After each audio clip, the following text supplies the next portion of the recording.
Hello, everyone, and welcome to episode number 3 of Fast Casual, Landed's official podcast, brought to you live today, Wednesday, June 28th, from right here in New York City. My name is Alex Mann, and I am your host today. And, like we like to say, remember that every restaurant has a story. And so, without further delay, I think it's appropriate we get the show on the road now. I'm delighted to say we have our very own CEO, Vivian Wang, here today. Say hi, Vivian. Hi, everybody. Super excited for today's convo. And she'll be chatting with none other than our hospitality industry legend and actually the Landed advisor as well, Mike Beacham, the CEO of Earl Enterprises. Mike, say hi. Hey, guys. Thank you so much for having me. I'm so excited to once again join Vivian in an engaging conversation about something that's near and dear to all of us, which is staffing and how to get staffed and stay staffed. All right, sweet. Well, I suppose firstly, Vivian, I'm going to start with you. Do you want to give us a quick intro into your background there? We at Landed launched many years ago, and we've been working on hiring for restaurants ranging from quick serve to fast casual. I actually personally grew up in the restaurant world with my parents being in restaurants, and I've done my fair share of barista jobs throughout the years. And more recently, I'd also dabbled in retail at Gap Inc., working where we had 10,000 stores across the world, not so different than restaurants after all. And so far, so good. It's been super exciting to work on Landed, help restaurants get staffed through crazy times that have been the past couple of years. Unreal. And what about yourself, Michael? Do you want to give us a quick intro there? Yeah, I'm a career-long restaurant operator. I've worked with some great companies, starting with Marriott, TGI Fridays, Darden, Hard Rock, and now I'm very excited to be a part of a company that plays on both sides of the space, from Earl Enterprises, where we operate everything from Planet Hollywood, Buca di Beppo, Brio, Bravo, Bertucci's, exciting brand called Chicken Guy with joint venture with Guy Fieri, Earl Sandwich. And then also we work very closely with another company that has common ownership, Virtual Dining Concepts, which is the creators of Mr. Beast, Pardon My Cheesesteak, and many other of the virtual brands. Actually, right now, we're the largest virtual dining restaurant company in the world. Oh, yeah, that's such a hot trend, those virtual concepts, aren't they? It's amazing. All right, sweet. Well, we actually spoke with Michael on a webinar with QSR way back when, in October, and it seemed like the world in hospitality was in a totally different place. And I remember we discussed things like, overcoming ghosting was such a big deal back then, and still is obviously, but it was that was a key topic that we were speaking to, GM burnout, employee turnover, and then effectively exiting survival mode. But having kind of, been doing a lot of desk research and speaking to Michael, it seems like the mood has kind of changed on that. And we're now into a sort of a war of retention. And I feel like that's kind of a good place to start. It's just such a bullish term, war of retention anyway. It's oh, that's a big term. But I think as well, it's a good place for us to start. And I'd love for you both to kind of just chime in here and kind of really kind of kick us off with that topic. Mike, do you want to start there? Sure. It's funny. I think it was about 10 months ago you said that we last talked, but it seems like about 7 years with everything that's gone on. Yes. I think the industry now is in dog years. But I remember the conversations back then. We were in a labor crisis, and we were all talking about it was the new normal that we had to adjust to. And I think, in this very short but very animated 10 months of change, the only thing we've realized is that, in our industry, there's just no more normal. It's not a new normal anymore. It's just a constant evolution. And it seems like every time we solve for one crisis, we get hit with a whole nother set of seemingly unsurmountable challenges, whether it be inflationary costs, labor, everything keeps getting thrown out. So I do believe, though, with the amount of change and nonstop challenges that we've been thrown over these last 3 years, the industry continues to step up, adapt, and is going to end up stronger than it's ever been. So, with that, I think that if you look at statistically, the restaurant business from 2000 to 2020 between supply and demand of workforce was about net neutral, right? If we needed a million employees, we got a million jobs opened up, a million jobs were filled. And we are still now 3 years from the start of the pandemic. We're at about a 500,000 employee shortfall in hourly employees in our industry. And it's been very interesting to watch as people left, we shut down, went into the pandemic, and as we reopened, people didn't come back. And you remember last time we talked about the first time we saw a sign on a door on the news about a restaurant being closed because of staffing. And it was like the craziest thing was all over national news, and then you start seeing them everywhere. And then 3-4 months later, you start to see signs about being nice to the employees. Be extra nice to our employees. They're getting really hit hard. And there's been so many different things that have been going on as we've continued to fight this battle about getting staffed. And our discussion last time was about the survival aspect of the ones that would win this were the ones that were able to stay open, the ones that were able to make sure that they had the employees at least the minimum amount to turn the lights on and serve food. And we're in a completely different space right now where if you look back in the last 6 months, the decisions that companies have made have now pushed us out of talking about minimum wage to talking about, how are we going to ever, as an industry, make it with our labor costs being as high as they are now. Something just to jump in there. I think what we're seeing in the industry right now is kind of this K-shaped recovery. It's not a recovery across the board. It's more of a K-shaped one. So you see there are restaurant groups that can attract, a certain type of consumer, and they are better positioned. You have companies like McDonald's that did it in Q1 of this year, and they are seeing sales trends actually do better. You're seeing companies like Chipotle do better. And Michael, I know a lot of your brands are doing better actually now than many of the other ones, and you're part of like the upper end of that K, but there are a lot of brands that have been at the lower end of that K that have not been able to necessarily bounce back. A lot of our conversations are, it kind of is different depending on what type of where you are sitting in that K-shaped recovery. If you're in the upper end, you're probably opening up giant projects like the Topanga Social and doing amazingly well. And commercial real estate is in a good spot so that you can get some good deals. If you're at the bottom end of the K, we're some restaurant groups that we're talking to, we're finally having conversations that we had with the former group of restaurants a year and a half ago. And I think now they're kind of catching up to that this is not a new normal, like you said, Michael, but it's just, you have to adapt. You can't just wait it out. You can't wait out a year and a half amid inflation and rising interest rates and just hope that the labor force comes back. Yeah, it's. I remember sitting in a room back in 2021 down in Miami, and we had to make a decision for a company I was working with to raise our hourly wage for thousands of line cooks up from what would have been around $16, $17 to $20. And it was one of those decisions where at any other point in our careers, it would have been ludicrous. You would never think to do that. Let's go up a couple percentage points, 50 cents, and we did it. And thinking that was going to solve everything. And then, what happens is the reaction from your competitors is they go to $20.50 and 21. I remember when I was first learning to drive, and I went to school in Washington. I'd go back and forth from Philly to Washington. And when you're a kid, you see a car on the road, and you go, as long as I can pass that car, I'm in the front of the pack. And it's sort of this game when you're driving. So you realize there's always another one on the horizon, and you'll never win that race. And that's what happened on the wage side of it is we all are pricing ourselves out from a labor standpoint at the same time that you're getting hitting with commodities costs. And so naturally the reaction is at some point you've got to raise prices. And the only way to win this war on being the staying in business and staying the preferred employer is to look at everything else that goes along with it, the experience, the entire employee experience, from the time they get hired to oriented to training to what you're offering them.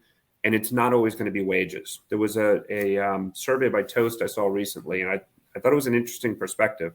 They took and they broke down employees, not from back of the house and front of the house, but what their mindset was: the short-termers, the mid-termers that expected to be there for a couple of years, and the lifers. And they looked and they said, why do people leave employment? Why do they stay or why do they leave? And in all three cases, it wasn't about the wage that was the primary. The wage was important, and it shifted between those three categories, but it was the benefits, the paid time off, the ability to see some sort of career path, and good management, how they got treated by their employer.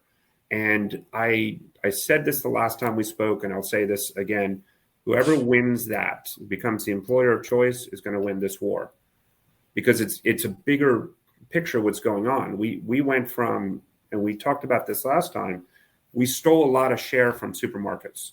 Their price went through roof. And people started going in. It's just as cheap to go out and eat than to go to the supermarket, buy food, go home and try to cook and then have the spoilage from the way you can have to buy in a supermarket. And pricing at restaurants was not at parity to supermarkets, and we were winning that. And all of a sudden, commodities went up. Now commodity prices are coming down, and supermarkets are starting to, they're still increasing pricing, but at a lower rate than it was last year. And now we're pricing ourselves out. And if we don't find ways to make ourselves the employer of choice, other than just continuing to try to win that wage war, we will lose those customers back to supermarkets. And we're going to be in a heap of trouble with a lot of real estate around the country that we can't fill up. Yeah, and I have some numbers here that are the latest published numbers on turnover rates.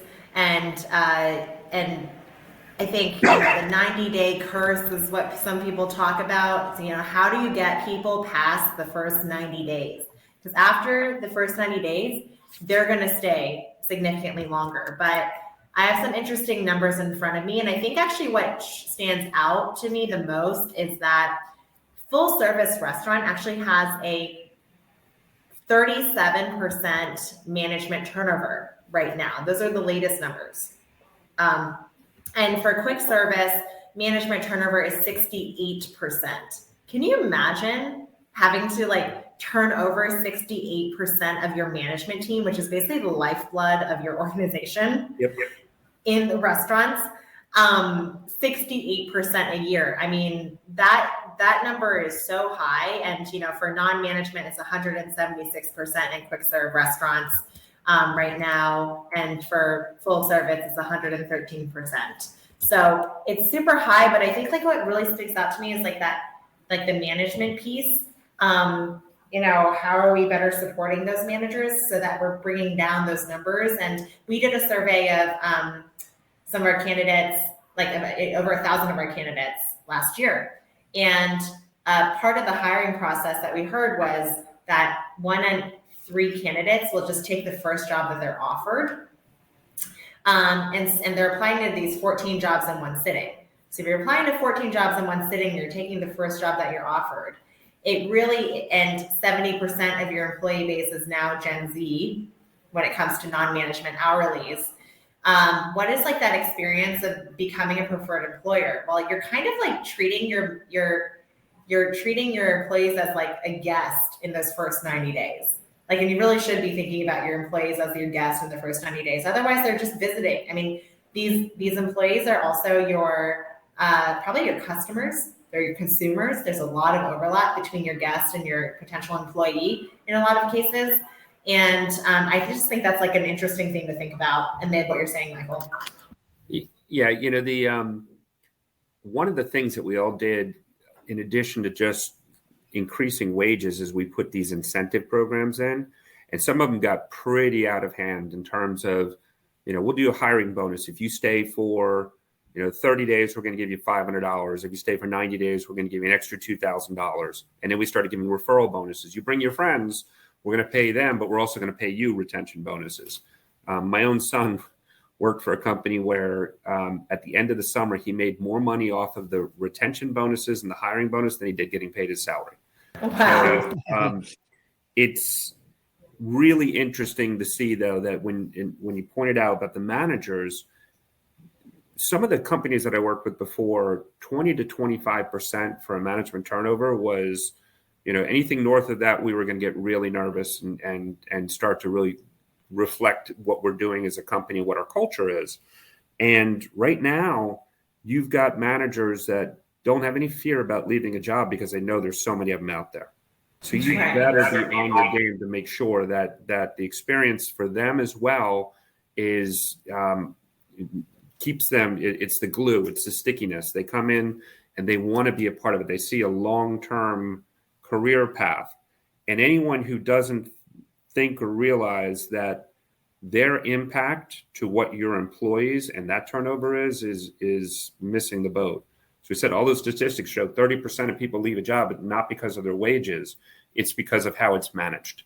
And so you have to have both sides. You have to have great managers building a great culture. You have to have all of these other things that we never thought of before. Real-time pay where they can get access to their wages a few days after, or tuition reimbursements, not just for managers anymore, but employees all the way down. Employee benefits for people. We used to, staff ourselves in a way that would reduce our benefit costs as much as possible.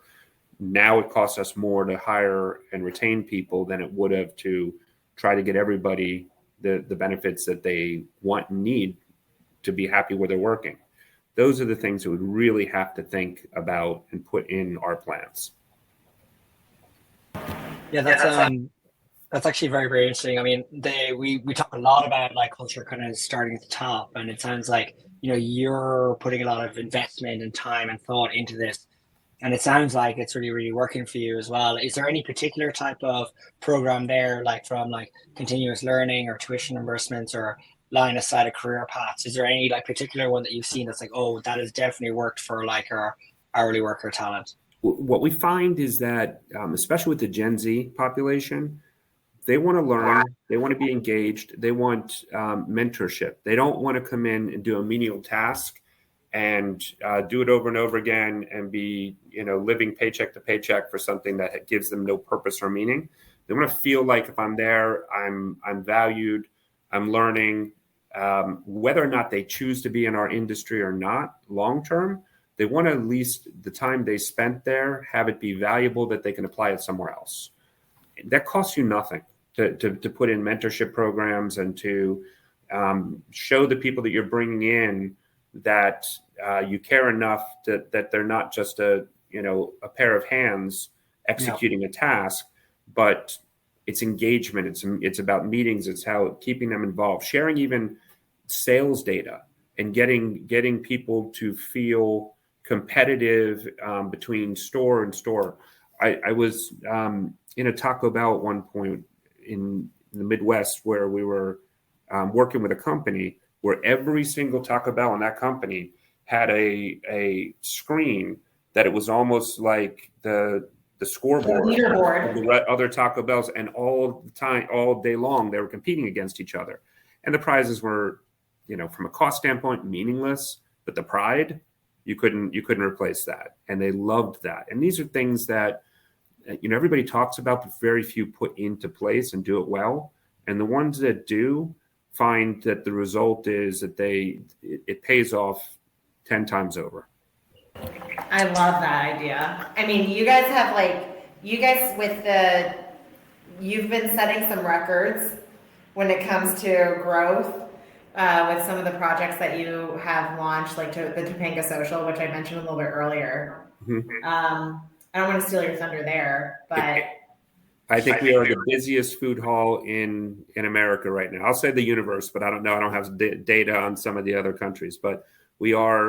We opened up a food hall in Topanga, California. We took a different approach on it in that most food halls, you have individual operators, and we are the licensee of 24 amazing brands that are not chains. They're high valued, in high demand local concepts that done by restaurateurs who don't franchise. And so we convinced them to come into this project with us. And the interesting part is we're operating all of it. So we have a central commissary. all of the employees that are operating the different units are part of one team. So we had a huge challenge in, number one, in California, it's difficult from a labor standpoint to attract employees, but we needed to bring in hundreds. Yeah. And we opened up, and it was such a success that we needed to then bring in another 100 employees and get them onboarded and trained overnight, like within days, because we were serving so many guests. And we had a choice. We could have done what a lot of people do, which is reduce the hours, shut down operations, take a pause, or we just put a stake in the ground and said, we've got something really special here. We need to get staffed even further. So now we have about 300 employees in this one operation. And we're evolving into giving them programs, the line cooks, that they can learn different concepts and get accredited for being able to work, whether it be in sushi or pizza or in our barbecue concept. So it's all of that kind of stuff that we're building into the culture right now. But it's been an amazing journey on this. And we hope to bring this concept to other states, other malls. It's regenerated a lot of attention and traffic into a large Westfield mall, and they are our joint venture partner on it. Yeah.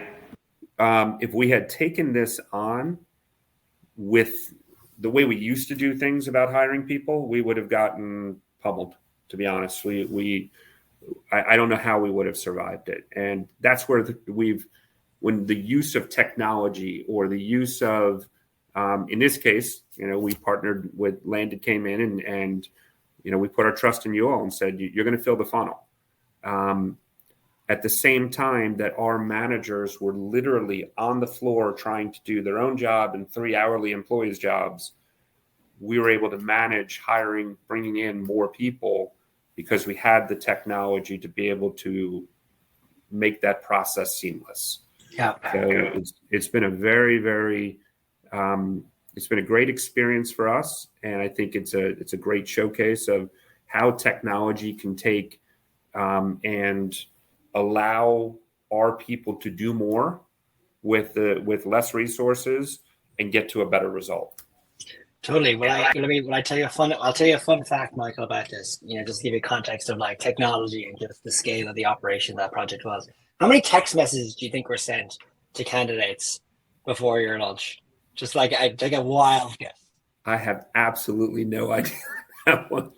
There were more than 40,000 text messages. 40,000 text messages. Yeah. So you can imagine the manual cost that would probably have taken to send that many text messages. With a 6 or 7 person management team, there would have been their full-time jobs. Round the clock for months, exactly. I mean, an extraordinary achievement by you guys. 300 employees. But obviously, I love Vivian. What was your take on it? Like, tell us about your side of the project.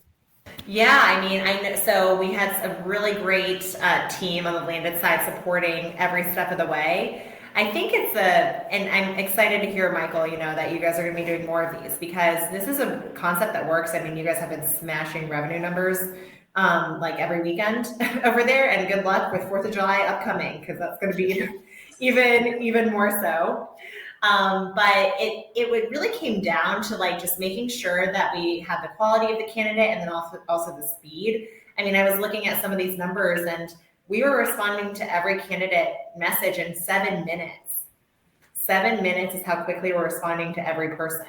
And when you're a Gen Z person with like maybe a millennial, and I'm an extremely impatient person, so I know when, a person's responding to you in 7 minutes, I mean, that, to Michael's point, sets you apart from the rest. When somebody is demonstrating that they care enough about your application to come in and actually be responsive to you, it makes a huge difference because I know one of the big things that we were also doing as part of that was driving referrals.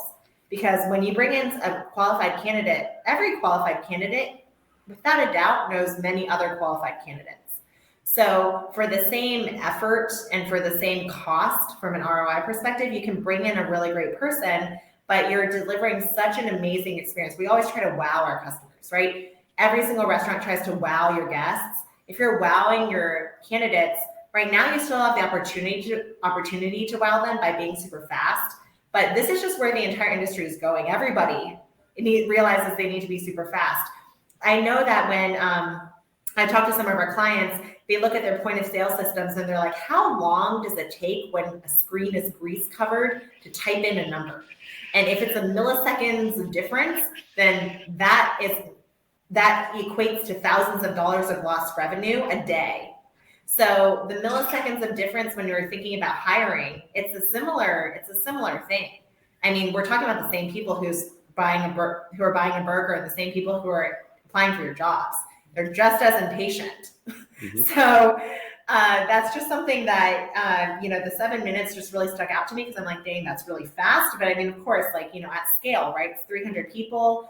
Right now we work with over 500 businesses. As we talk, we probably have sent thousands and thousands of text messages, right? Well, I never heard the 7 minute number before, but I will tell you that when I write to my team there and they report to me, they're so busy, right? They have 5,000 people in there at a time on the weekends. If I get a response in 7 hours, I'm considering that lucky that they, took a moment and breathed to write me back. So to think that if what would always fall short first would be, it always is. I know I have a stack of resumes and I know I need to get in contact with people. I can't right now. I've got to stay focused. Blocking and tackling on the floor. And it's not just about like when Topanga's a big project, but you could take that to any level of restaurants and you have the same issue. If everybody's understaffed and people claim to be at 62 to 70% of their full staffing in most restaurants right now, it means the managers are having to do more on the floor and they're having to spend more time being engaged in the operations. Anything you can do to automate the process to get their head above water and get them staffed so that they can get back to normalcy is life-changing for them. And I love what you just said there because I actually hear this a lot, right? You said most restaurants are at 60 to 70% staffing levels. And that's definitely what we see in the data too, just like in the industry. But now when we talk to folks and they're like, we're actually good. The staffing is actually in a really good spot now because we're at 70% staffing. And that's because 70% was unattainable a year ago. And now 70% feels good, but it's like, bear in mind, staffing levels target used to be 120%. And yeah, but there's also the part of that could be in where it's good is if they've been able to implement technology that has made the jobs easier so that their PARs are actually coming down as to what their staff levels need to be. Where it's not good is when I'm giving 5 table, 6 table sections to servers that should be in 3 and 4 table sections because I'm just happy to have the dining room open and service levels suffer. So that's a short game, but the industry continues to change. Like, is it because we can get to 70%? What are we going to do? We evolve how we operate, whether it be through technology or through our model or through any other way to be able to adapt to that. So that the new normal for this month will be that we're okay. We can make it. Yeah. All right. That's awesome. I suppose, as we come up on time, do we have any final thoughts on what we've just been saying there? Any if you were to listen to this conversation on a podcast, which you can, everyone, what would be the one thing you'd want people to take away from this? Michael, you go first. I would say, I wish there was a repository or a resource where people could go and hear case studies and stories of things that people have done to overcome and adapt these challenges. There's so much that's gone on in this industry in the last, year, 2 years, but really the last year that everybody's head spinning. And everyone's tried so many different things. So I love the fact that you guys are doing these and memorializing them and having people share their stories so that we can go back and listen and hear what other people have done and, learn from the same lessons that everyone else is.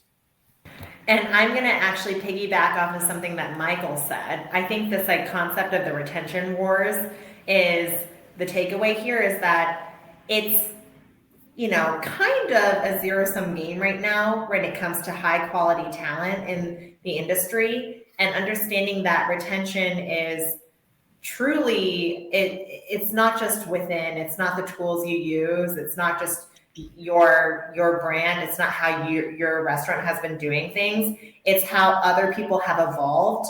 And you can never ever underestimate your competition across the street. They're going to be adapting new technologies, they're going to be adapting to new processes, and you have to keep up with that in order to be that preferred employer, in order to be operating at high margins, to be growing your business, to be at a good position to open up more locations and continue to grow the brand.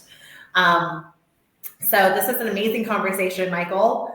I'm excited for us to have it again in a year, because I think it's probably going to be even more different. I think every month in restaurant world is 1 year in regular industry world. So, we're going to have jetpacks by then. We were promised jetpacks by like 1985, but I think by next year we'll have them. We got tweets instead. Isn't that the quote? All right, great stuff, everyone. We'll wrap up here. Like I said at the very beginning, every single restaurant has a story. And, we run these episodes so that people can hear the playbooks, the strategies that build the greatest restaurant chains, great franchises, how you can apply them yourself as a founder, an owner, an operator, or an investor yourself. And I just want to say thank you to Michael. And I want to say thank you to Vivian for coming on, having a great conversation. And, we look forward to the next episode, which will be in 2 weeks as we take a break for July 4. So thank you very much, everyone, and goodbye. Thank you. Thanks, everybody. Bye.